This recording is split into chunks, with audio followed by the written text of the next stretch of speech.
Good morning. Thank you for the opportunity to be here before you again. I'm going to sound like a broken record. This is an item that I've talked about the last several years. Our dispatchers, hiring, recruiting, and retention in the dispatch world is a nationwide problem. It's not just an Indian River County problem. It's not a local problem. I believe that Florida leads the way on many things, and we could lead the way across the nation by making a designation through the legislature to show that our dispatchers deserve to be recognized as first responders and receive high-risk retirement. This is something we've been fighting for a long time. Our folks work very hard in there. They get no closure whatsoever. They answer every one of those 911 calls. They give CPR over the phone and walk away never knowing if that person survived or what happened to them. And so the stress that our folks are under is immense, and we recognize, we've got other civilians that are receiving high-risk retirement, working in, our crime scene function and other areas. I've heard some discussion that there may be an avenue to allow counties to make this designation on their own. I'm open to any movement on this whatsoever, so anything you guys can do to help us get our dispatchers the recognition that they deserve to be recognized as first responders would be great. And I think it helps not only the Indian River County Sheriff's Office, but the local police departments who have their own dispatch centers as well. One of the challenges that comes with this problem is that here in Indian River County, we have the largest dispatch center at the Sheriff's Office. There are two others at Vero Beach Police and Sebastian. Other counties, the county runs the dispatch center, and so there isn't one person standing up for these men and women that take these 911 calls across the state. So I've tried to champion this the entire time that I've been here, and I want to continue to push for them, and hopefully we can see some movement. So anything you can do is appreciated. Thank you. Thank you. Next, we'll hear from the City of Fellsmere, Mark D. Mathis, the City Manager. Welcome. Welcome. Good morning, and thanks for the opportunity today, and thank you for all your service. First of all, I'd just like to say that, Fellsmere follows a lot of the leads of the county when it comes to our legislative issues, and we'd like to echo their comments on home rule and unfunded mandates, particularly for a small rural community. Those unfunded mandates can certainly be a challenge. We also follow a lot of the legislative priorities of our League of Cities that are out there. So I encourage you to look through their priorities, because they would be ours as well. As far as Fellsmere's asked this year, we have struggled for well, almost 100 years now to live the dream that Fellsmere's had. And for our residents, unfortunately, being an impoverished community, they need help in many places and resources, and those resources often are eastern part of the county. And when you're transportation disadvantaged, many houses without cars even, it's difficult to get those resources to be successful as a family.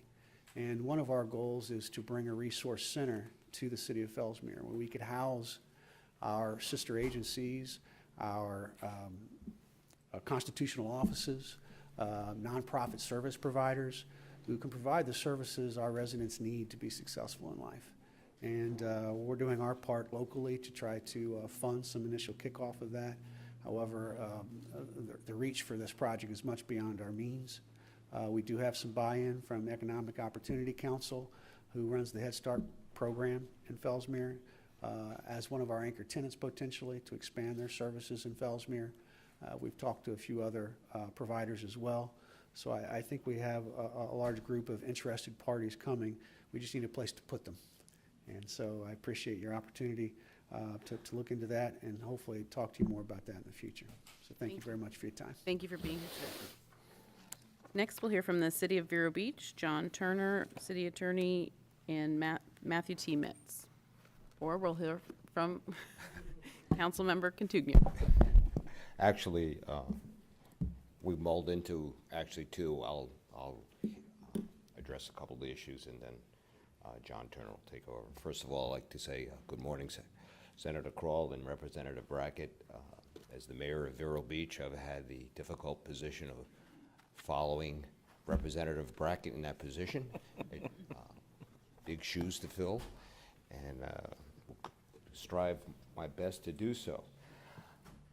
From the city of Vero Beach, echoing Governor DeSantis' recent executive order 23-06, achieving even more now for Florida's environment, The City of Vero Beach is requesting legislative and policy changes to require the Department of Environmental Protection to enforce nutrient reduction mandates in the state's total maximum daily load and basin management action plan for the Indian River Lagoon. Our second ask is in concert with, again, with Executive Order 2306. We are requesting state appropriations for construction of our new wastewater treatment facility that will meet or exceed advanced wastewater treatment standards. This is a very important project for us as we move the wastewater treatment plant off our lagoon and in a location close to our airport. And as someone who also sits on the Florida League of Cities committee on this issue, is a project I think is a benchmark project for the county and for the whole state, and something that we can be proud of. We try to go to a one water concept. So this is a very important project for the entire state, but of course for the county and for the city. And also, another project which is a homegrown project here is constructing a stormwater irrigation project, stormwater to irrigation project that will meet the alternative water supply requirements. And this is again, a homegrown project that was developed in-house, and something that, again, is a benchmark project that could be used as a standard for both the county and within the state. And the last request? Thank you, Mayor. Good morning. Senator Grawl, congratulations on your new position. I appreciate that, your service. And of course, Representative Brackett. I had the pleasure of working with Representative Brackett for a couple of years in the city of Vero Beach. And best wishes to Robbie in your future efforts. We appreciate it. I just wanted to address one quick matter on behalf of the city, and it's not a request for appropriations. What it is a request that the city as a municipality be given the opportunity to apply for tourist development tax funds when a project that they feel is necessary and in the interest of the tourist and increasing tourism in the city as well as in the county, be given that opportunity to apply for a grant with the Tourist Development Council and also the governing body. At this point, we would ask that the legislature recognize that the cities, municipalities may apply for these grants and would override any local policy which would prevent application of for such funds. That's it. That's what we're requesting, and appreciate your time and attention this morning. And good luck. Thank you for being here today. Next, we will hear from the So ci- we have left packets. Yes. And for your reference, thank you. Thank you very much. Next, we will hear from the city of Sebastian, the mayor, Fred Jones.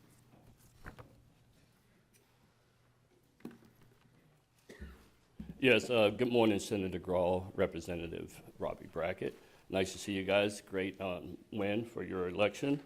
I'm going to, very brief, I have Mr. Carlisle here with me, our city manager. So what I'm going to cover is a couple of things that Sebastian supports as far as funding. We support initiatives to boost funding for flood mitigation and management of our local waterways, and particularly about protecting the Indian River Lagoon. So anything that you all can do to help us support that, the Indian River Lagoon, that would be great. As you know, that we have a lot of homes and businesses in Sebastian and in Indian River County that are on septic systems, and we support initiatives that would help get those properties off of septic and onto sanitary sewer. So anything that you guys can do to help us with that, that would be great. We also believe in home rule. We believe in local voices making local choices. So we want to keep everything local. Our citizens can reach us very easily, the local elected officials. We can't get 26 million people to come up to Tallahassee to talk to you guys, but in our communities, people can come and directly speak to their local officials. So we believe in local voices making local choices. And there's another House Bill think it's 735, about the occupational licensing. You know, if I were to put in a driveway at my house right now, I had a new driveway put in under that, I would have to hire a contractor. I can't get a company that does driveways to do this. I'd have to have a contractor, and that's just not good for the citizens. Mr. Carlisle would like to expand on that a little bit. Mr. Carlisle, you're recognized. Thank you, Senator Grahl. This bill was passed in 2021, and it takes effect and doesn't allow for local municipalities to license contractors that do work that require a building permit under the Florida Building Code. So as the mayor was saying, certain things that residents need to be done require a building permit, which would require now a general contractor. We've had an opportunity to do reciprocation with other counties to allow individual contractors that do stucco and do irrigation and do driveways. This law takes effect in July. Without a corrective bill, it could have the potential to drive homeowners into going and doing false owner builder report permits or forcing local contractors to do work without permits, and then there's no accountability. So if you have a contractor that's doing work that doesn't go through our construction licensing board, it's not regulated by the state, the homeowner, when the contractor doesn't do what they're supposed to do, has no recourse because now they've hired an unlicensed contractor. This bill, though I think it was well intended at the time, I think the reaching effect of that is far greater impact to the residents than what was intended. So we'd like to see some kind of corrective bill to allow local contractors to get licensed through the local contracting board or continue through the process of reciprocation throughout the counties and cities. I do know that there is work being done on that issue. Representative Trabolsi specifically in the House has been working on it for many months, so I would encourage you to engage with her, as well as there have been a number of people coming together to try and figure out how to get it right before it comes into effect. I really appreciate y'all looking into that because it's going to be a big challenge for our residents. Yeah, thank you so much. Thank you both for being here today. Next, we will go back to Florida Atlantic University. Ryan Britton, Executive Director of Government Relations.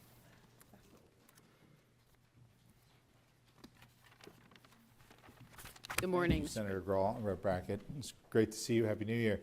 I just want to give you a brief update. We're very excited about your leadership role in the Senate and post-secondary.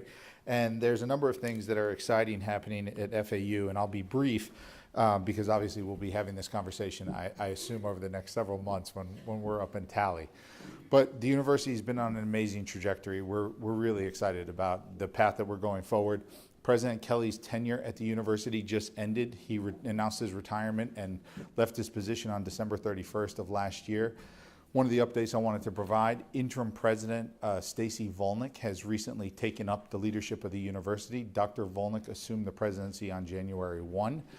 This year, Dr. Volnick will lead us as we begin our search for the next president of the university. With that being said, though, we're not taking our foot off the gas. We have a robust legislative agenda. We have a robust set of things that we've done in the past that we plan to continue. One of President Kelly's initiatives was around student success, increasing graduation rates, trying to reach a top 100 public university status. We've reached 132. We were ranked for the first time in the university's history just a few years ago, and we continue to move up the ladder. Our student debt loads remain very low. We are actually at half the national average in terms of our students. We have more than doubled graduation rates, and we have more than doubled our research expenditures. So the university, again, remains on this great trajectory. Dr. Volnick's plan is to accelerate that growth and continue moving. And again, we'll begin the search for our next permanent president this year. All that being said, we do have a robust legislative agenda that we'll be pursuing this year. It is going to be focused around healthcare. Broward through Indian River County, you basically have 1/5 of the state population in this area. We have heard time and time again about the needs for more physicians, more nurses, affiliated healthcare professionals, as well as, social workers and other people involved in this enterprise. We plan to pursue this through a number of legislative requests related to increasing enrollment in our College of Medicine, increasing our enrollment in College of Nursing, putting more doctors and nurses into the pipeline along with social workers, and then something that's novel and new this year, and I don't want to get out ahead of my skis, but we are in the midst of asking the Board of Governors for approval of a new College of Dentistry program, a Doctor of Dental Medicine. We are hoping to go before the Board of Governors in January and receive final approval for a College of Dentistry program, and then we would be going to the legislature to ask for funds to support that. This would be only the second publicly funded College of Dentistry program in the state of Florida. So those are our large list. We're going to, again, be coming up to talk to you all about it. Happy to discuss. And then again, congratulations on the chairmanship and your leadership, especially around foreign influence and its impact on universities. Thank you. Thank you very much for being here today. We appreciate it. Please, thank you. Next, we will move to the business and nonprofit presentations, which will have 3 minutes each. First, we will begin with the Treasure Coast Regional Planning Council. Terry Ann Paulo, you're recognized. Good morning. My name is Terry Ann Pello. I'm here on behalf of the Treasure Coast Regional Planning Council, which is comprised of Indian River, St. Lucie, Martin, and Palm Beach counties. I'm here to ask for your support on our issues and here to offer our support to you. First of all, we're asking for support for statutory changes that will lead to a coordinated and strategic investment of state funds for water resources using a structure modeled on the Florida Transportation Commission and Florida Transportation Plan. Secondly, along with the South Florida Regional Planning Council, we have a joint resolution to support increased flexibility for local governments in addressing affordable housing needs. There's no increase in overall SHIP funding, but simply asking for flexibility to reappropriate existing funding as needed to address affordable housing. And lastly, I wanted to make you all aware of our comprehensive economic development strategy plan. I gave copies to Sharon in your packets. There's a brochure, Cliff Notes version, but here's the actual package. It just underwent a 5-year rewrite this past year. There's actually members of the SEDS committee in the room, Mark Mathis and Helene Castleteam. And lastly, I also wanted to make you aware of the brownfields funding that the council has. We have a $600,000 assessment grant available and a revolving loan fund of $1.7 million to lend out to businesses. Thanks. Thank you. Thank you for being here today. Next, we will hear from the Florida Police Chiefs Association, Chief Keith M. Touchberry, the president. Welcome, Chief. Good morning, Senator Grahl and Representative Brackett. Thank you for this opportunity. The Florida Police Chiefs Association always appreciates any opportunity it can get in front of our legislators, either here locally or in Tallahassee. Just to brief you, we have 5 legislative issues that we are tracking or advancing in some fashion this year, and we are prepared to form 3 work groups depending on what issues arise in Tallahassee. Those work groups consist of the constitutional carry issue, public safety issues and drones, and Brady Law standards. But circling back to the legislative issues that we have, briefly, we're looking for greater protection for police chiefs as appointed individuals. Several in the state have fallen victim to politics and have lost their jobs as a result of just trying to do their jobs. And so we're looking at some of those things. Recruiting and retention as it falls under the FRS statute of 121, potentially looking to circle back to 2011 standards. I don't think anyone wants to see 60-year-old firefighters in bunker gear and cops in gun belts from a retirement standpoint. We want to be able to look at seeking retirement earlier for those folks. We're also looking at fiscally constrained police departments. We know that last year or recently we saw some legislation that increased funding in fiscally constrained counties for sheriff's office, and police departments are equally fiscally constrained in these counties, and we'd like to see some remedies for that. Taking possession of weapons and arms, this is particularly concerning.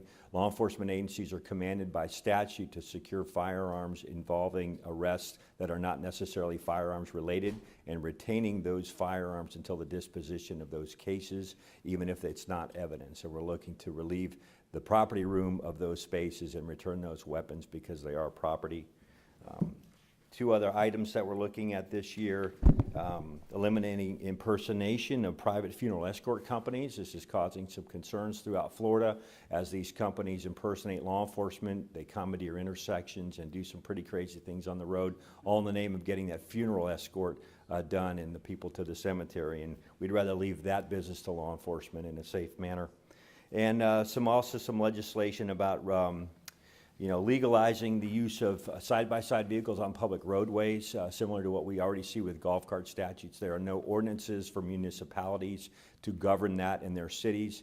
I can tell you personally, we see a lot of that in Fellsmere, And we would like to maybe look at what type of safety legislation we can pursue on that.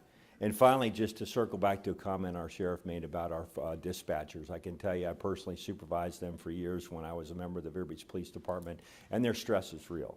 And I will suggest to you that with the advent of technology now, real-time crime centers and the things and the cameras that officers are wearing, our dispatchers are now watching incidents as they unfold as opposed to hearing it over the radio or on the telephone. So that's just something to consider as we move forward, looking at potential legislation to give them some greater protection from stress and other things that they may suffer as a result. Thank you both again for your time today, and I hope to see you in Tallahassee. Thank you for being here. Next, we'll hear from the Indian River Neighborhood Association, Mike Johansson. Good morning. Morning. Thank you very much. The IRNA, Indian River Neighborhood Association, some 2,000 plus members, is founded in 1985 on the premise that Vero Beach is perfect. We're going to close the gate, not let anybody else in, and we're not going to grow. That didn't work out so well. So what we are now is a 501c3, and what we are is dedicated to quality growth as opposed to just growth.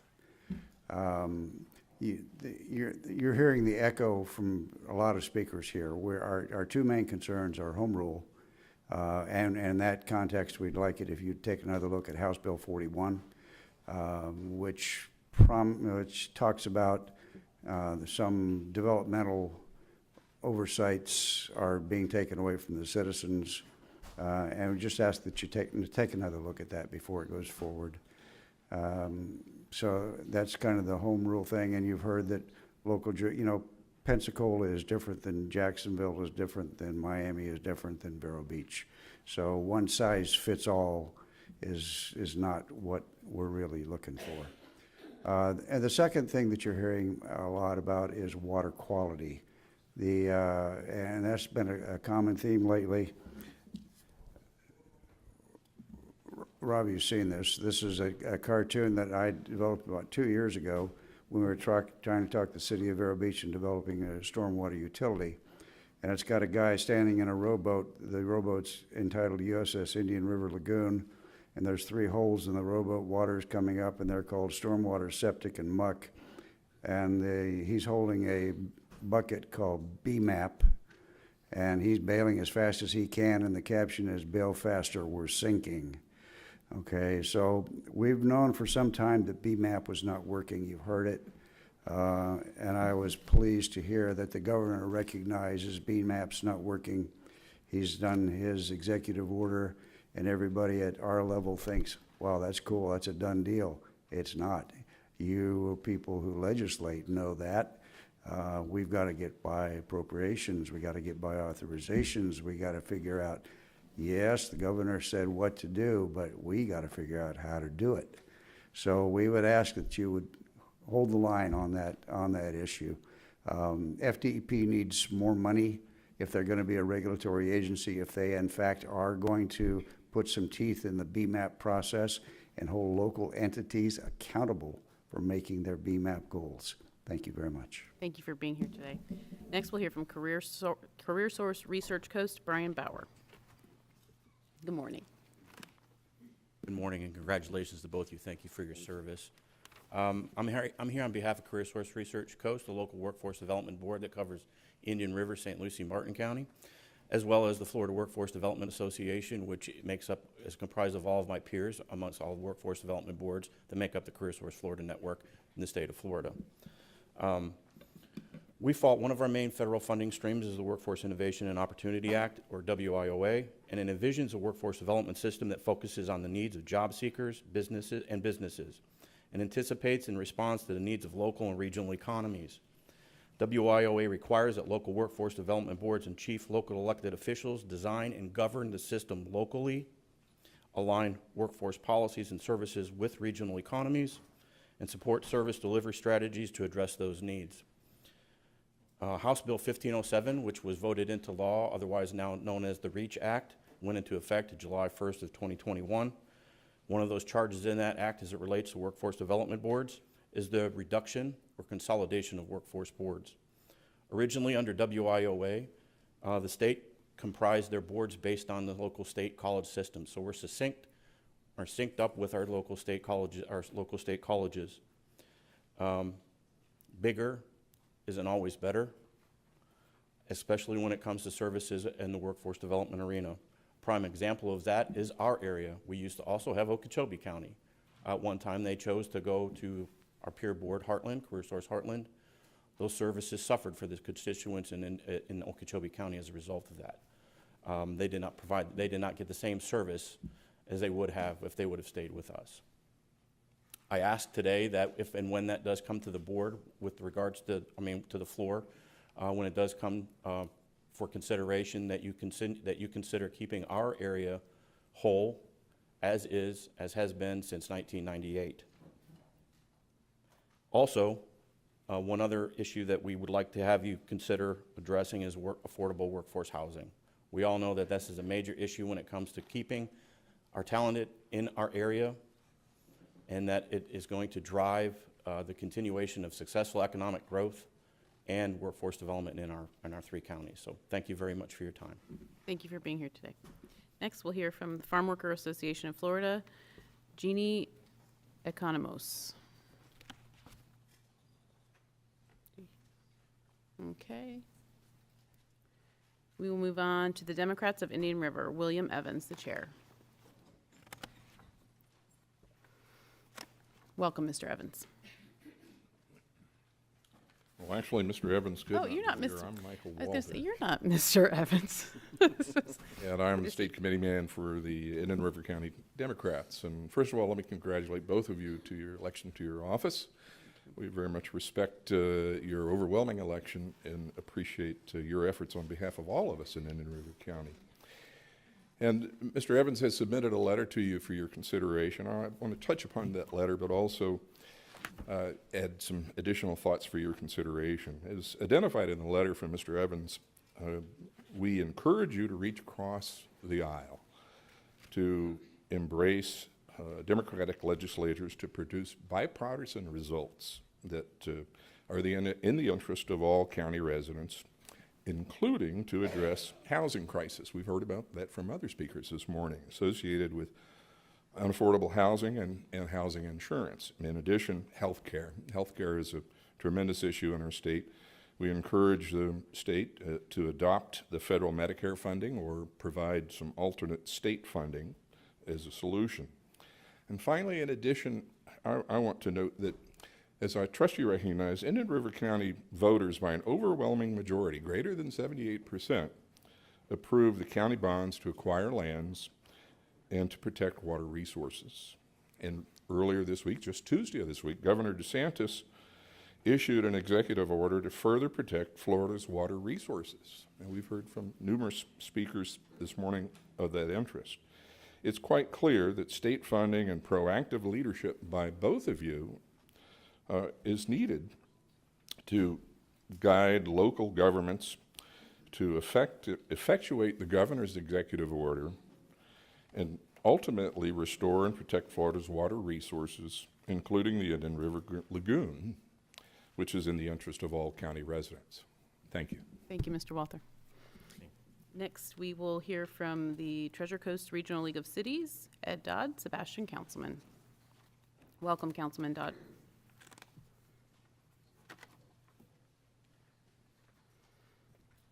Good morning, and thank you for the opportunity to address you on behalf of the League of Cities. I'm wearing my Sebastian shirt today, but I'm really not here for Sebastian's purposes. I'd kind of like to just introduce you to the League's legislative priorities. These priorities were developed over several months during the fall through 5 legislative committees, and after 4 years of dealing with that process, I've gained a great amount of respect for what you probably have to do in trying to bring a bunch of elected legislators together and to get a common decision, because when you bring a bunch of city elected officials in a room and you try to come to some conclusion, it's not an easy thing to do. I think the proverbial herding of cats is one of the things that comes to mind with that. But these the legislative priorities that came through this overall process include the ability for cities to continue to use enterprise fund transfer to help supplement their general purpose revenues. A lot of small cities in the state would die financially if they, as it's being reported, or they lose the ability to do the enterprise fund transfers into their general revenue services when they do that. The second one is the use of mobility plans for cities to be able to structure and manage transportation infrastructure. Mobility planning is an alternative to using impact fees to do that, and cities through a mobility planning process can develop their own plans and do their own transportation as they develop. The third of those is short-term rentals. I've heard some discussion about that already today. That's a topic that you can't get any consensus. I mean, if you look at a city like New Smyrna Beach, they live and die by short-term rentals. But if you look at a place like Indian River County, they feel like they're dying because of short-term rentals. So it's something that you really can't do. I hate the word home rule because nobody understands what those two words mean. But in reality, it's a problem that is so unique to each municipality that the control of that needs to be kind of transferred down to the municipalities, I believe. And if there's any help that you can do in making sure that in this process that the state doesn't come up with some rule that makes it very difficult for local governments to deal with, that would be helpful. We advocate greatly to quit using the Sandusky funds to do things other than support the development of affordable housing within the state. I know there's a lot of effort that's going to happen this year for the legislature and affordable housing. That's a problem that hasn't truly been defined. Orlando, for example, is using a lot of affordable housing funds to try to do a transition between homelessness and work and other things. So they're taking hotels and revamping those for homeless people to live in. That's not necessarily a problem we have in Indian River County. What we have is a workforce housing problem in Indian River County. So our solution needs to run through programs like the SHIP program and other ones that are being successfully used for that, but need the funds that are currently being pulled from that program. And the other one is the statewide is a statewide approach to coordinated water management, and that doesn't include just pulling water out of wells for drinking water. It also includes stormwater management and the septic to sewer process. Thank you, Councilman. Sebastian, I think I heard that mentioned earlier, but Sebastian has over 10,000 septic tanks within the city limits, and those septic tanks are in high areas as far as polluting the Indian River Lagoon is concerned. So. And it's just a problem that the city like Sebastian can't solve without assistance from the state level. Thank you very much for being here today, Councilman Dodd. We appreciate it. Yes. Okay, now, the other thing, I can't leave here Council- without talking about the state Councilman president, Jolene Carbano's Common Grounds theme that she does. Councilman Dodd, if we could, just because we're on a time limit today with all the speakers and we have a number to still get to. Well, I just want to leave with you some pamphlets that these are city manager approved contact points for your staff. It includes all the subject matter experts in each city that you can contact. Thank you. I'll leave these with you, so 3 for each of you to take back to your staff. And we're going to distribute those to additional members. I think it's a wonderful idea, and I'm glad to see it implemented and under her Thank you. leadership. Thank you. Next, we will hear from the Pelican Island Audubon Society, Graham Cox. You're recognized, Mr. Cox. Good morning. Thank you for inviting me to do this. My name is Graham Cox. I am here today representing Pelican Island Audubon Society. With our 800 members, we've been the preeminent voice for conservation for more than 5 decades in this county and this region. I thank you for providing the opportunity for all of us to present our legislative ideas. And as I start down our very short list of recommendations, I'll remind us all of what Governor DeSantis had to say about conservation in his inaugural address on January 3rd. Quote, "Florida is now in a golden era for conservation of our treasured natural resources. Our momentum is strong, and we'll finish what we started, and we'll leave Florida better than we found it." Governor DeSantis also said in his Executive Order 23-06 that this administration will take all necessary steps to expedite the state's land conservation efforts, including a strategic focus on acquisition within the wildlife corridor. There can be nothing more important in our conservation work than protecting the land and water resources of our state. The 3 recommended priorities from Pelican Island Audubon Society are all part of this great conservation effort. The first item and the first priority obviously always is money. And what we'd like to see, even though these are minimum numbers. Money for the Florida Forever DEP state lands, $100 million. Florida Wildlife Corridor, another $100 million, and Florida Communities Trust, $50 million. The combined request of $250 million is less than was historically appropriated. State land conservation programs must receive adequate funding for the next several years to increase pressure to counter increased pressure from development. There are two recommendations that we have dealing with comprehensive planning, and I'm not going to go into the weeds with that, but we'll be happy to meet with your with your staff and talk about just what we can do to save comprehensive planning before it gets strangled by the legislature. Thank you. Thank you very much for being here today. Next, we'll hear from Audubon, Florida, Dr. David Cox. Dr. Cox, you're recognized. Thank you for the opportunity to speak with you this morning. Senator Grahl and new Representative Brackett, we were delighted to see your elections and recognize that it's not just you, it's your families. Your legacy in this county has meant so much for us. And we really look forward to continuing to work with you. Thank you.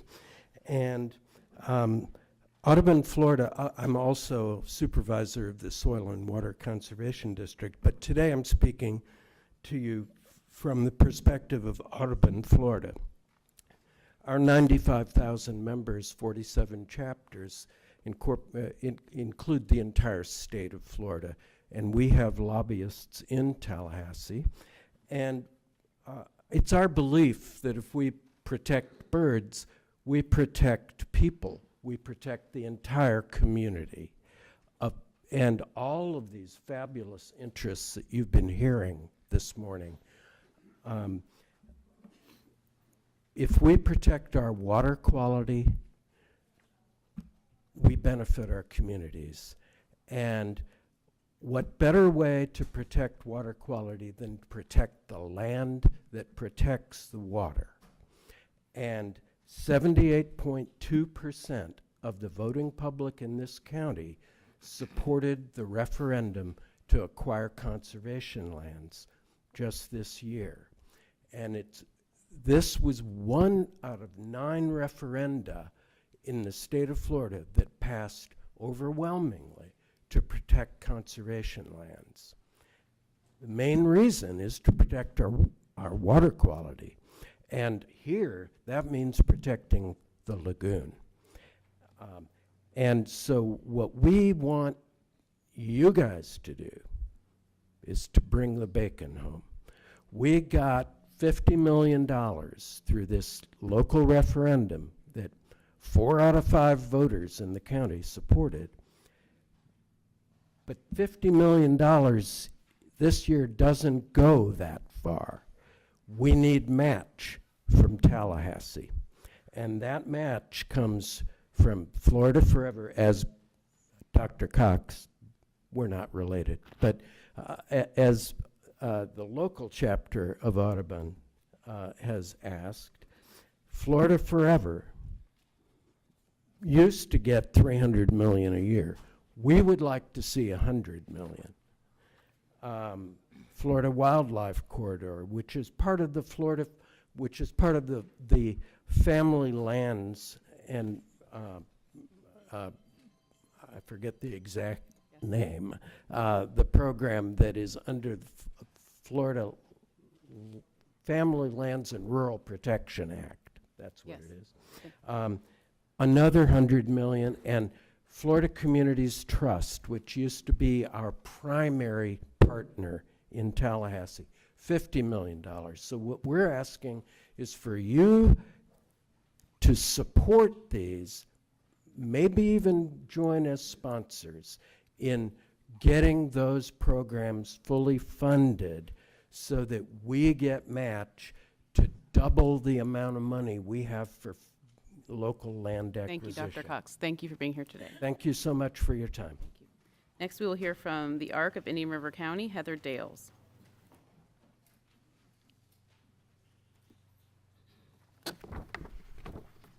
Welcome.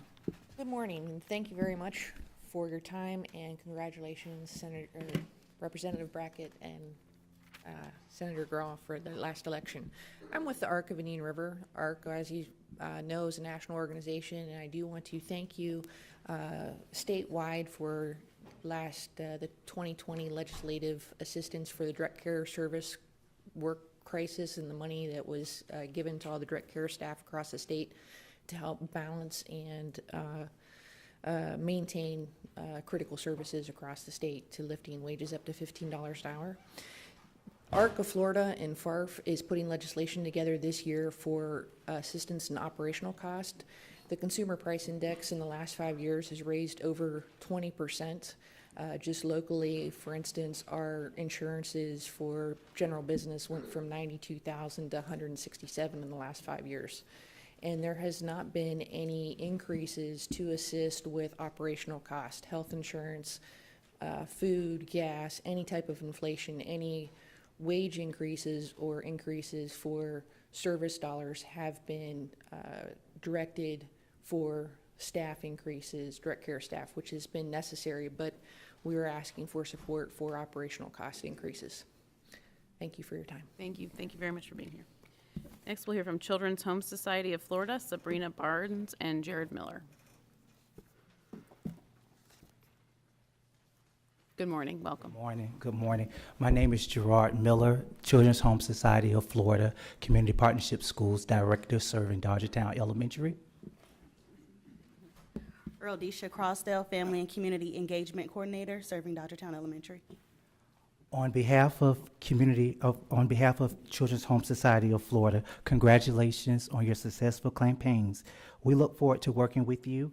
Just last November, CHS celebrated 120 years of service to our state and our work in prioritizing children and building bridges for their success. We look forward to being recognized next week by the Florida Cabinet. It is an honor to be with you all on today. We are so excited to share with you the good news about our community partnership school model.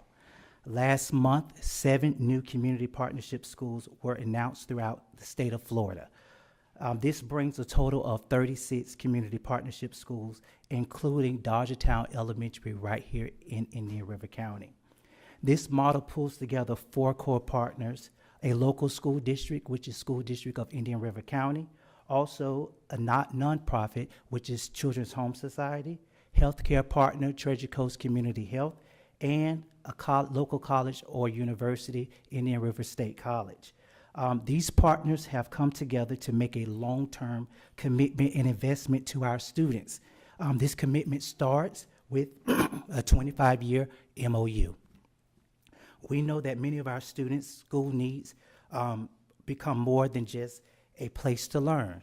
They need a hub that serves as a resource for all students, their parents, and for the community, with opportunities that includes mental care, that includes mental health services as well as healthcare services. Positive impacts include higher test scores, less disciplinary referrals, greater teacher retention, stronger parent engagement, and so much more. We are requesting that the legislature increases funding for a total of $11 million to continue to implement the model here in Indian River County and to expand the proven model and impact more students, more families, and communities. And we ask for your continued support. Thank you for your time, your enthusiasm to serve our state, and for your consideration of our priority. We also would like to invite you for a tour. If you're available, come see Dodgertown Elementary. We are the community partnership school this year. Thank you. Thank you both for being here. Next, we will hear from the Family Care Council, Area 15, Melody Hearn.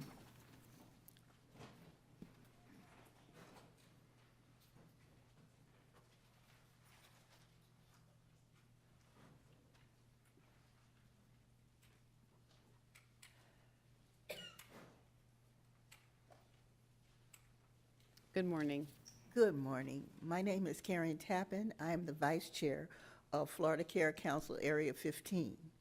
and myself and our chairman, Melody Hearn, we are here to speak with you. Congratulations on your reelection.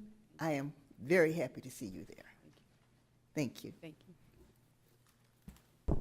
We stand together united as 15 area family care councils across the state of Florida. And I was appointed during the legislative session of 2011, 2012. So I've been serving at this post for quite a while. I need more appointees.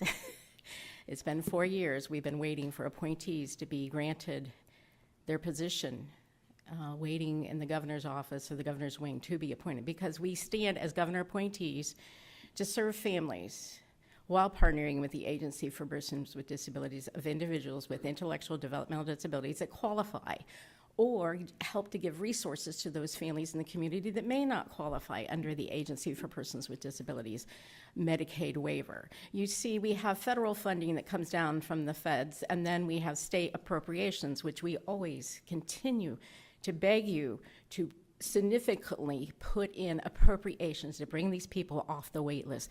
We have over 22,000 people on that wait list, and many are in need.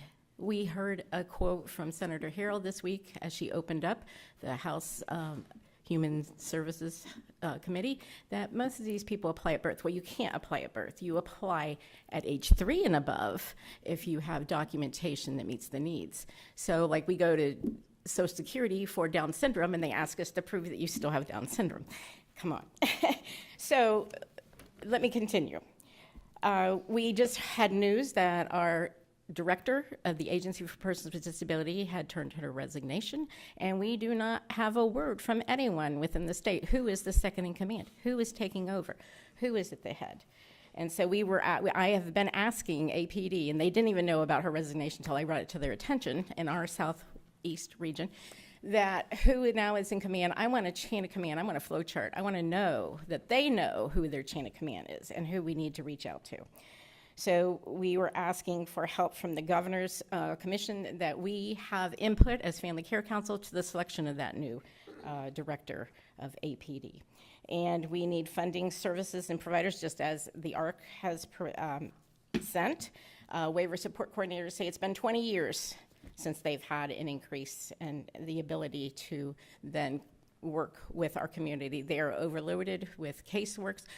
Waiver support coordinators and the direct support staff who did get the raise, but APD didn't give the significant enough raise to the rate charts to help these individual small moms and pops, which have to close. Okay, we also have a status of the Medicaid waiver. We need new appointees to fulfill our job duty under Florida Statute 393-502.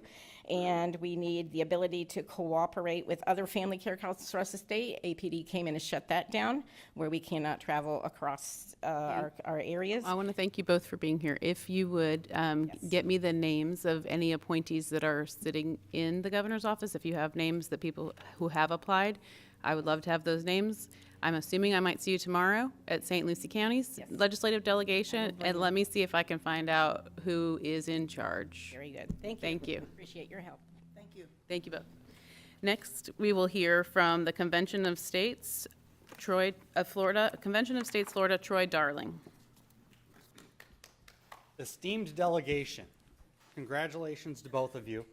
And I am your regional legislative liaison. We've got Chuck Connelly here, your regional captain for Convention of States.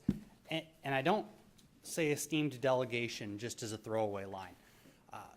It was really weird preparing to come here today because I got a text from our state legislative liaison, the head of the legislative liaisons for the state of Florida. And she's jealous that I get to be here and talk to you today. So I think we've got a rock star in the room. I'm not going to make anybody uncomfortable, but we appreciate you. We very much appreciate you. And what's more, we appreciate the positions that you're in. You have a lot of difficult things going on with your constituency,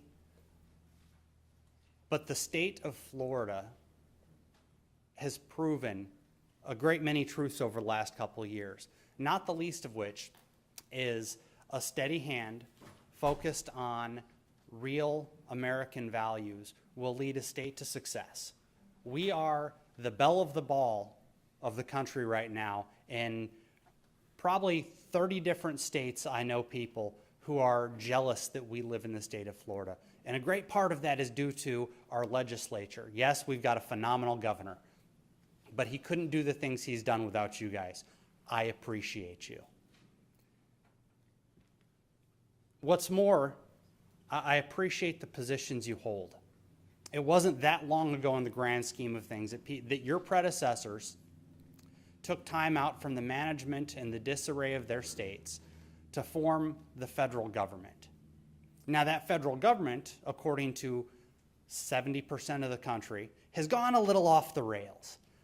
I would argue that we're once again at a time where our state legislature will need to take a small amount of time away to, forgive the colloquialism, to jerk the chain of the government that your predecessors instituted, to reset some of those foundations, to reassert the consent of the governed, and to restructure the balance of power, or return the structure of the balance of power, as it were. We have, most of us in this room probably are very well aware of the Convention of States movement and the fact that we have a number of states, and actually if you look at the math, the idea of a Convention of States is almost a foregone conclusion at this point. When you look at the statistics, when you look at the number of states, when you look at where things are in passage, we will have a Convention of State, or a Convention of the States, to address the three major issues of imposing fiscal constraints, limiting power and jurisdiction, and establishing term limits. The problem, and what I've come to ask you for today, is since 2014, when the state of Florida passed our call for a convention, we haven't seen movement. What I'd like to ask is that we take the time to put together a Convention of States working group to set Florida up as a leader at the convention. When I look at the 50 states, our legislature is the one that I'd like to have the steady hand guiding that. Thank you. I will go ahead and surrender, but I've got a draft here that I'd like to leave with you guys. Please leave it with If you've got us. some time Yes. to review it, and my contact information as well. Thank you for your time. We appreciate you. Thank you. Thank you for being here. Next, we will hear from the Alliance for Safe Trains, Susan Meal. Good morning. You're recognized. And I'm just going to hand these to you as I speak. You. Okay. Thank you. Just a few notes and updates. And a reminder, 34 trains a day through here at 110 miles an hour. That's 125 at-grade crossings throughout the four-county Treasure and Space Coast area that these trains will be traveling. 125 crossings at 34 trains a day is 4,250 opportunities a day for a car, a truck, or a bus to collide with the train, to say nothing of the miles and miles of open track where pedestrians can cross. At least 76 people have been killed by Bright Line trains since they started up. Even though 20 months they were on hiatus because of COVID, there were 43 people killed before COVID and 33 people killed since COVID. All of those deaths happened on trains that were going, or with trains that were going less than or up to 79 miles an hour. And more importantly, there are currently no regulations that anyone is aware of. Well, no, I should say, there are no trains in the United States, period, stop, that go from 79 to 110 miles an hour. All of the trains are regulated to go over 125, that's high-speed rail, or under 79 miles an hour. This is a horse of a different color. We're guinea pigs in this system because there are no regulations specified by the FRA or FDOT that specifically talk about what has to be done when trains go over 79 miles an hour. That was found in an OPAGA study that was done back in 2018. I'm sorry, 2013. The other factor in all of this, and we said it from the start, is All Aboard Florida, AAF, also stood for All About Freight, and that this was a double tracking of a private train system in order for them to carry more freight, and one of those freight items was liquefied natural gas. We know for a fact that this was the overriding factor for the Fortress Investment Group that purchased the train system, because they have LNG corporations in their system, and the whole idea was to transport LNG through our towns. And as we said, there are a lot of grade crossings, and one of the reasons this was not the best route for a higher speed rail or LNG was because of the dense population. And that's one of the things that happens. There are no trains going 110 miles an hour through densely populated areas. If you look at the map, you'll know that the reason they're coming through here, and they're going to reach all the ports as well as cities.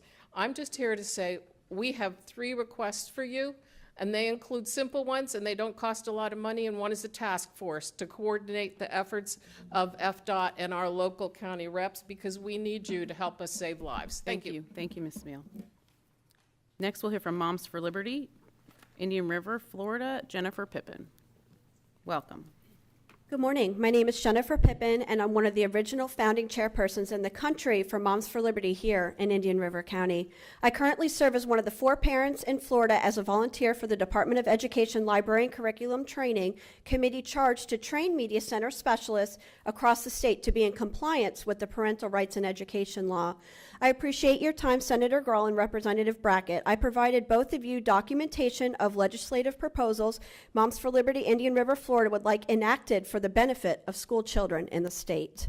First, we support partisan school board elections. Education has always been politicized. We need to look no further than the National Union leadership to understand the depth of politics throughout our school districts. Partisan school board elections will give voters who are already voting in closed primaries the ability to identify local candidates down ballot according to the deposition of how they're registered to vote. This notation should increase voter turnout in those elections. It is good to know the general position of who we are voting for, just like other county elections that are important to tax-paying families.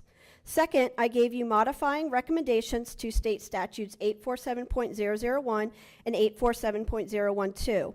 Moms for Liberty believes these changes would also strengthen House Bill 1467. I also gave you Utah's new laws for obscenity as it pertains to minors in K-12 schools, if needed for an effective guide. Third, I gave you a synopsis of how we view the public school system mandated by the Florida Constitution. It emphasizes the higher legal civil law standard that governs a K-12 public school community. Florida is leading the parental rights movement and promoting policies that are best for all children. However, more work needs to be done here, and here's some reasons why. Across the state and even in Indian River County, pornography and sexually explicit content is getting into the hands of children because certain words and phrases that are, 1, not clearly defined in statute, or 2, are interpreted by people using statutes not designed for the K-12 public school community. Interpretation is rampant as to what the word pornography means. In our materials presented to you, you will notice the Library Review Committee has a definition that does not include the qualifiers of literary value, artistic value, or political merit. For example, in Hillsborough County, after House Bill 1467 was put into law, a book was challenged for its pornographic content and promoting the normalization of having sexual partners at multiple levels. This deviant content is against Florida law containing K-12 public school community health initiatives that promote abstinence. We have referred to this in the outline. The title of the book is "This Book is Gay." It was returned to the shelves and put back in the hands of children because the people reviewing it thought it had serious literary value. The book recommends children to go on a sex app you can download called Grindr. Ms. Pippin, and I understand, if you would just please bring your comments to a close. I have objected to those materials. I also think that meetings like this should be available to watch for our children, my children, your children, and so sometimes those details, although I'm happy to go over them with you and you know that, I would just ask that maybe we not get into those specific details today. If you could conclude your comments. Thank you. Yeah. We are parents, grandparents, and community members, and we've done all we could do to fix the issues. Thank you for your time in listening and putting these new issues forward with the K-12 public school community. Thank you. Next, we'll hear from the Florida Voice for the Unborn, Catherine Booth, APRN.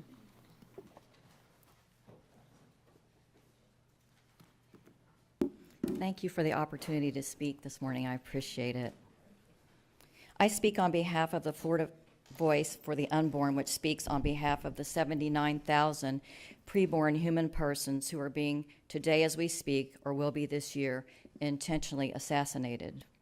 The U.S. Supreme Court's June 24, 2022 decision in Dobbs completely overturned Roe and gave states the green light to prohibit abortions from the moment of conception. Incremental steps, such as enacting a 12-week abortion ban or a heartbeat law prohibiting abortions after 6 weeks gestation, might have been prudent before Roe's reversal.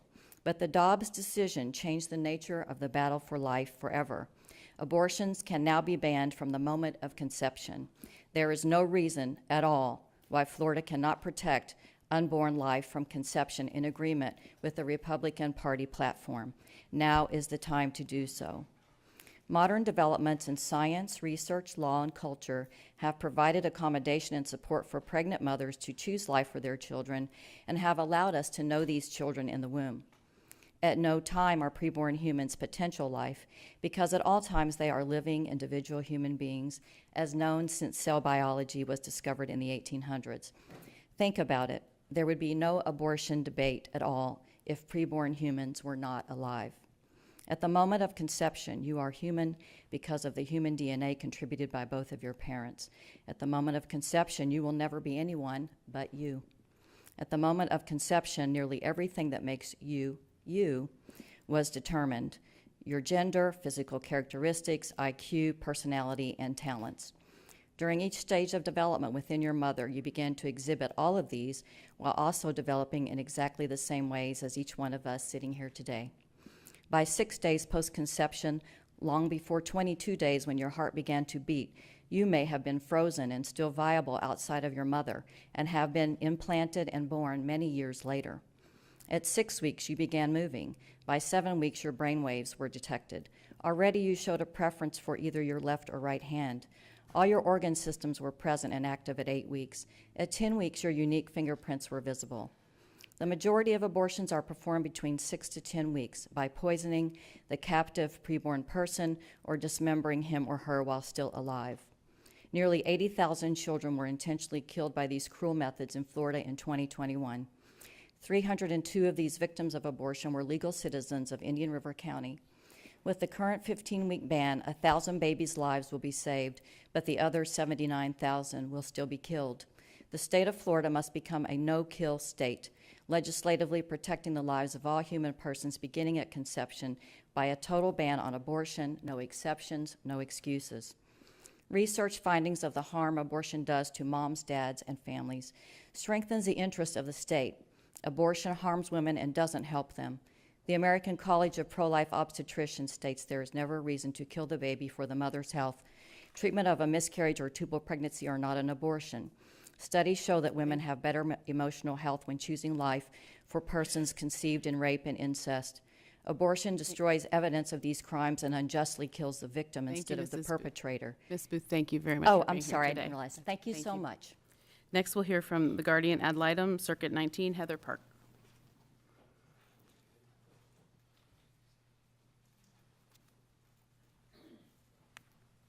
Good morning. You're recognized. Good morning. Thank you so much, Senator Grahl and Representative Brackett. I'm so excited to be here. I thank you for your time. The Guardian ad litem statewide office represents abused and neglected children in the community and their legal interests in the courtroom. Every child is assigned to the statewide Guardian ad litem office and is assigned an attorney, a volunteer, and a case manager. Our legal representation protects and advances the legal rights of children whose age and other limitations prevent them from making their own decisions. The Florida Guardian ad litem office considers a child's physical safety, emotional well-being, and permanent placement in a stable, nurturing home environment where the child can thrive. We provide zealous, independent advocacy and are the only one on the case who provides undivided loyalty to the child. A couple of awesome statistics from our state. We went from 70% representation, that means a legal representative for the child, to 90% in this last year. So almost all of our Indian River County children are represented by these three wonderful individuals: attorney, case manager, and volunteer.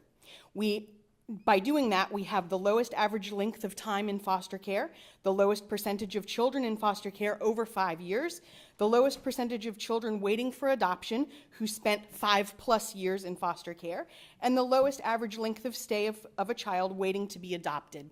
All of this is because of our wonderful program and because you guys have supported us so greatly, and we thank you. Thank you very much. Thank you for being here. We will go back to the Farm Worker Association of Florida. Is anybody here? Okay, not seeing anyone. We'll move on to the speaking cards. Dr. Karen Hiltz submitted one in advance, and then I have a few after Dr. Hiltz, and we will have 3 minutes for each of the speakers. Welcome. Good morning. I would ask you to support legislation that allows true educational freedom for all. Yes, Florida has several choices.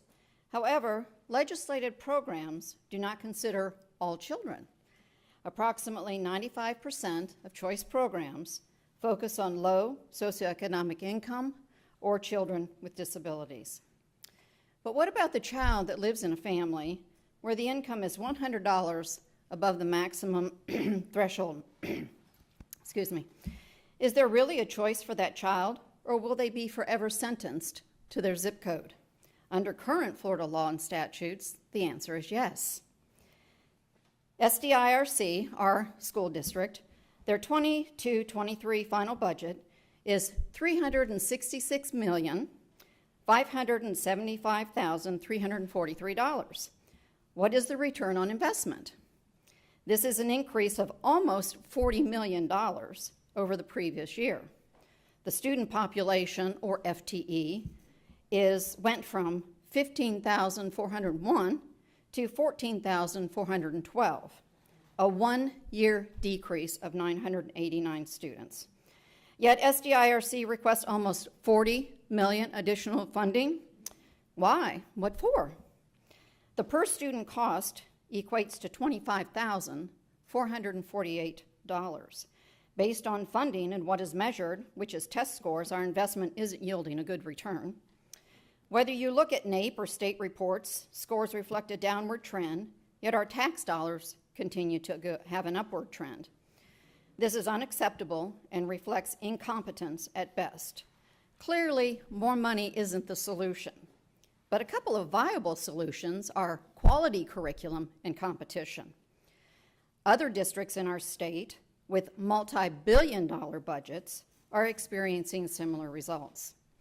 One other point, the November 2022 IMPRIS publication identifies U.S. Department of Education data that reflects the national percent of growth in public schools from 2000 to 2019, a 20-year period, of student growth at 7.6%, teachers at 8.7%, and this is growth, and district administrators at 87.6%. Again, administrative growth is 87.6%. This is indefensible. I ask all elected officials to quit hiding behind "it's for the children" rhetoric and help Florida live up to what our governor is telling our citizens, state, and nation. Florida is the freedom state. I've been informed the offices of the governor and Speaker Renner are already drafting legislation for this purpose. Will you stand up for all children and help Florida become a truly free state when it comes to education? I ask you to support legislation that allows parents to keep their tax dollars to use for their child in the educational environment of their choice. Many of us are awake and paying attention. One more quick point. Please exercise your rights under the 10th Amendment of the U.S. Constitution. Our governor is taking states' rights seriously. I implore you to do the same. Thank you, Dr. Hiltz. Thank you. Next, we'll hear from John Coutinho from Alzheimer's Association.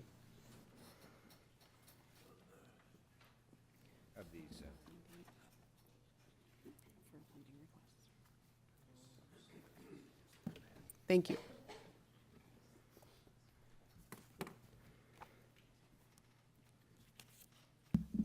First of all, I'll apologize for the mix-up in getting on the schedule this year. It seems That's okay.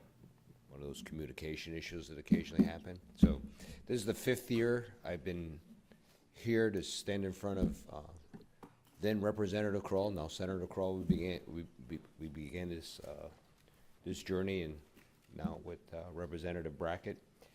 And just to start that off, there are over 580,000 Floridians suffering from Alzheimer's disease, of which 7,131 reside here in Indian River County.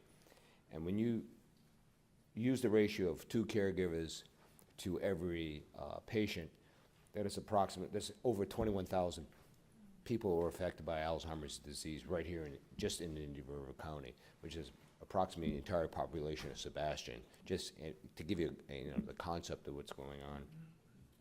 And since my first time up at the dais, at the stand here, many things have happened. Florida is the state with the second highest prevalence. Our Governor DeSantis, has been a leader in addressing Alzheimer's disease, dementia in general, and treatment.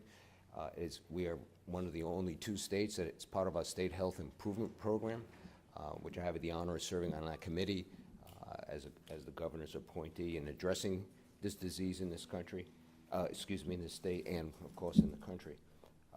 The ask we have here is, first, we seek to establish a baseline dementia training standards for staff and all long-term care providers.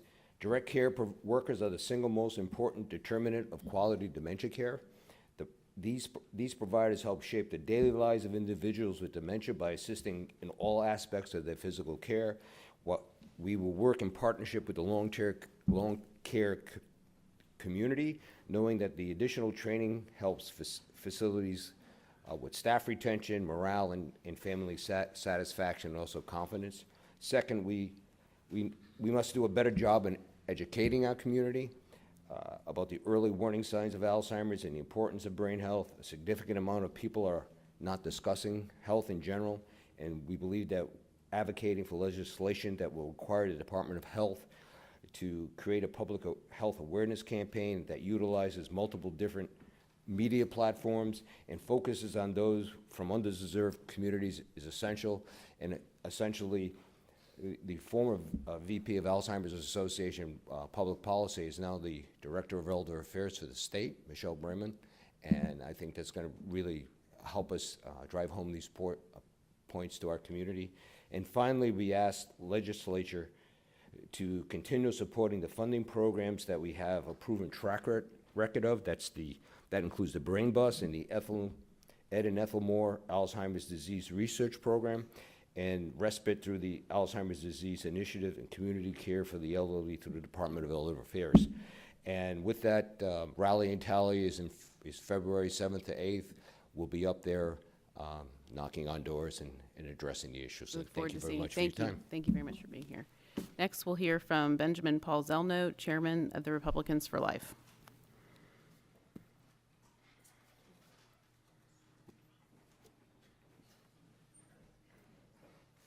Thank you for the opportunity to address this delegation. Congratulations, House Representative Brackett and Senator Grahl. So I wanted to thank Senator Grahl for all you have done to save the lives of the unborn and your dedication to the most important core value of a constitutional republic that speaks to your dedication and your principles. You have earned the status of a great American. We're here today to ask the state representatives of Florida to recognize and legislate or pass resolution that life begins at conception. As we know, this practice of abortion to be not humane, but possesses an existential threat to the fabric of our great country and our great state. Those documents that define us as citizens, the Constitution, the Bill of Rights, the Declaration of Independence, hold the protection of life to be paramount and a God-given right. We are living in a historic time with the decision of the Dobbs case petitioning the Supreme Court to declare abortion was never a constitutional right. At this time in history, the window of opportunity has never been better to regain the protection of the sanctity of life. I'll close with this story that makes our point rather succinctly. It's a true story. There was a blind girl who hated herself because she was blind, and she hated everyone except her loving boyfriend. He was always there for her. She told her boyfriend, "If I only see the world, I'd marry you." So one day, someone donated a pair of eyes to her. When the bandages came off, she was able to see everything, including her boyfriend. He asked her, "Now that you can see the world, will you marry me?" The girl looked at her boyfriend and saw that he was blind. The sight of his closed eyelids shocked her. She hadn't expected that, and the thought of looking at them the rest of her life led her to refuse to marry him. Her boyfriend left in tears, and days later wrote a note to her saying, "Take good care of your eyes, my dear, for before they were yours, they were mine." Although the girl had a pair of eyes, she couldn't see. She couldn't see a life. Though the boy donated his eyes and could not see, he saw the need to save a life. In the coming months, those choices to save lives will be ours. Thank you. Thank you, Mr. Zelno. Next, we will hear from the Indian River County Fire Rescue. I don't have a name on the card, though.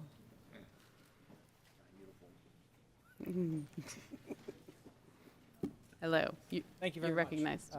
Congratulations on your election, and thank you for providing this platform and this forum. Thank you for. My name is Steve Greer. I'm a Bureau Chief of EMS for Indian River County Fire Rescue. I've been with this service for, working on my 19th year at the present time. Previous to that, I had put in 20 years of service in Pennsylvania. So I've dealt with dispatchers for a number of years. As Sheriff Flowers had alluded to earlier, the dispatchers are in very much need of legislation to classify them as first responders. They are listed as currently office and administrative support occupations. They are actually the first person on the scene. They witness by hearing what goes on. We all know what PTSD can do to first responders. We know what PTSD can do to veterans, military, etc. These folks are well deserving of this. They are the unsung heroes, as they are referred to, and the calm and the voice of the dark. They provide us with information. They provide instructions to patients or to people who have called in for patients who are experiencing the worst day of their lives. And I would suggest that we continue to push forward in regards to getting this act enacted. I would like to leave with you a copy of a bill to be entitled in regards to some changes to the Florida statutes. Thank you for your time, and have a good day. Thank you. And if you want to give that to Ms. Stewart, thank you. Next, we will hear from Thomas Kenny, Moms for Liberty. You're recognized, Mr. Kenny. Thank you all for being here today. Congratulations on your elections. I'm Thomas Kenny. I'm a citizen here and was recently asked by Moms for Liberty to join their board, and that's why I put that there. And I just really want to speak to the issue of the school system. One of the things that's really I've been seeing is that, we have a school system that's constitutionally mandated for the purpose of, with a mission purpose to educate our children. And a lot of times what we have in the book issue is a confusion about that. A school community is a cloistered community within the whole. But oftentimes we see people debating about the issue by using statutes that govern the whole. And the school system itself, the K-12 public school community, is really a place that is governed by a higher civil standard that we see in Title 48. There are specific rules about curriculum and all sorts of things in there, and what the Board of Education is charged to do and push down. And so that's important to me, because when you talk about things in the obscenity statute, which is criminal for the whole community, you know, now we're applying rules for adults to the public K-12 public school community. So it doesn't make sense to me in that regard. I was talking about this with Jim Richmond up at the DOE, the legal counsel up there, and he says a lot of people know terms and understand these things, but they don't understand the context. And that context is, how does pornography apply to the K-12 public school community? There's pornography in our community as a whole that's can be legal, like the magazines you see in the stores and stuff like that. That's for adults, but not for kids. And so, you know, when we look at something like a movie, for example, Titanic, that was brought up in the discussion about what's age appropriate.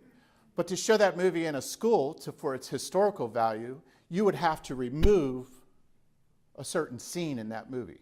You just have to do it, because that pornographic scene cannot be shown to kids. Okay? The original challenges in Indian River, for example, were, is it free of pornography? Are these books free of pornography? Because a K-12 public school community requires that to be true. And you can challenge that specific thing according to the education statutes. But it was soon turned to whether or not it's age appropriate, because we're applying these whole community concepts to the public school community. And that doesn't make sense. And so I ask you, when you look at this, how can we strengthen law? One of the things I think we can do is define what is pornography in a school system. It shouldn't be there at all. It should be free of pornography. And so what does that mean? Is it any type of sexual content? A lot of these books are very explicit. Jennifer was bringing up one earlier, and we know how bad they are. They're horrible. Thank you, Mr. King. So my point is here, what is good for a K-12 public school community? Thank you, Mr. Kenny. Next, we'll hear from Scott Pileman.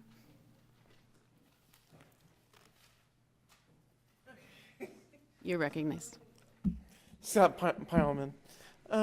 Before I begin, I'm going to start with a little backstory.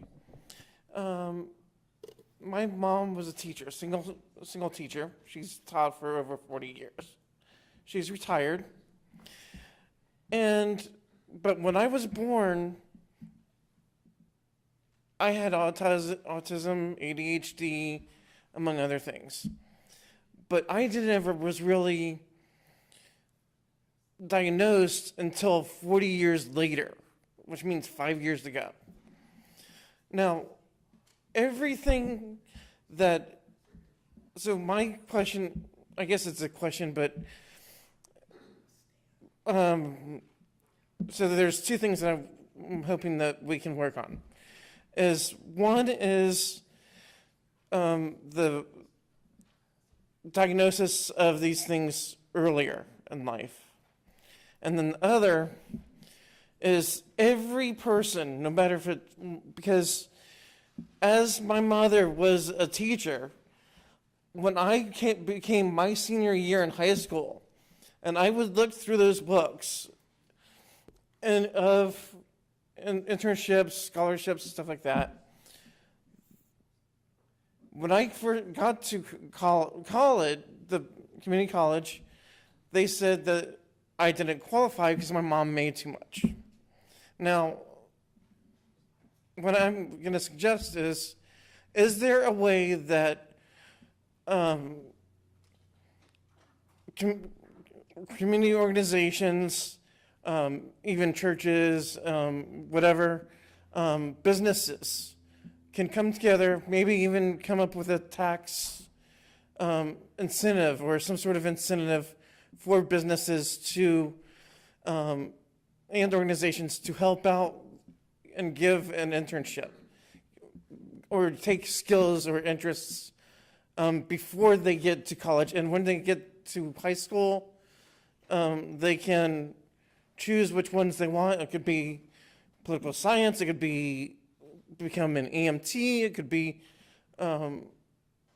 accounting, whatever the person might be, they can major in that. And that those companies will pay for their tuition and books and then as like internships are, they can work for that company until, but if they need to go for a doctorate, they can go back for that. Now, is that going to be possible, and is that something that can be worked on?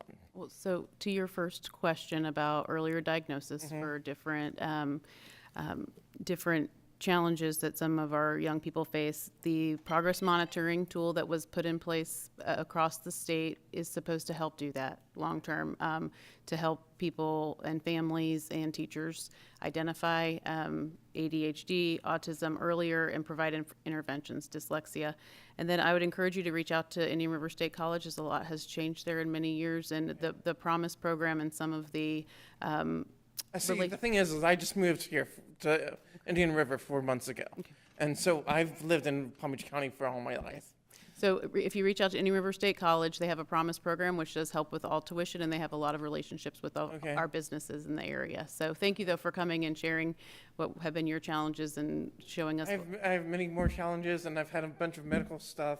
I was actually hit by a car years ago, in 2000. I'm sorry. I was working as a toll collector on the Florida Turnpike. And so I have a medical condition called lymphedema, where there is no known cure for. I'm sorry. So, I've had to have 7 surgeries that only people at like UF know how to take care of. And so I've had to be in and out for, have my education interrupted off and on. Well, I'm sorry to hear that about the accident, about the continued challenges. I hope that you feel welcome in this community, and I do think that Indian River State College has opportunities for people coming back into the education system at all different times. So thank you for being here today. Next, we will hear from Lamar Notogiacomo.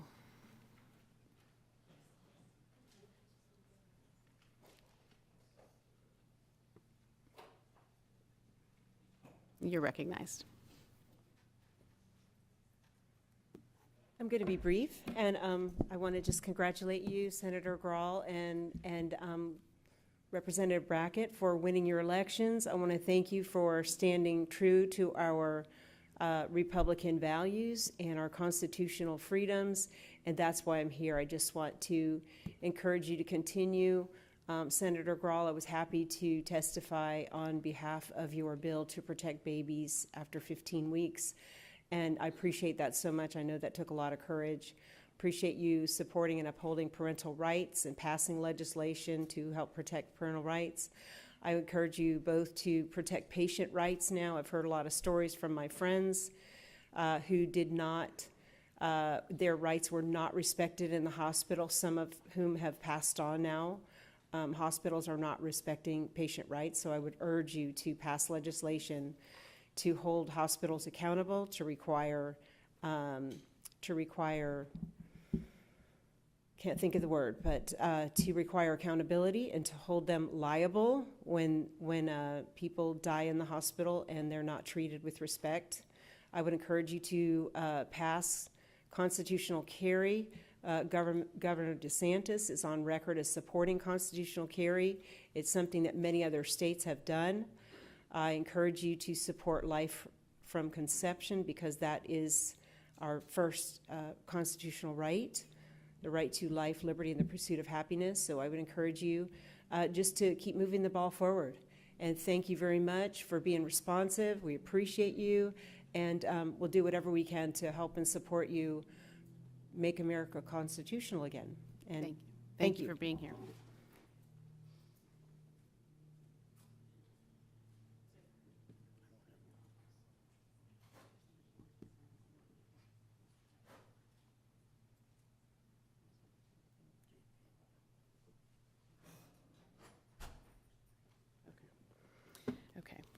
Well, that concludes all of our speakers for today, and we appreciate everybody coming to the delegation meeting and look forward to doing this each year before the legislative session.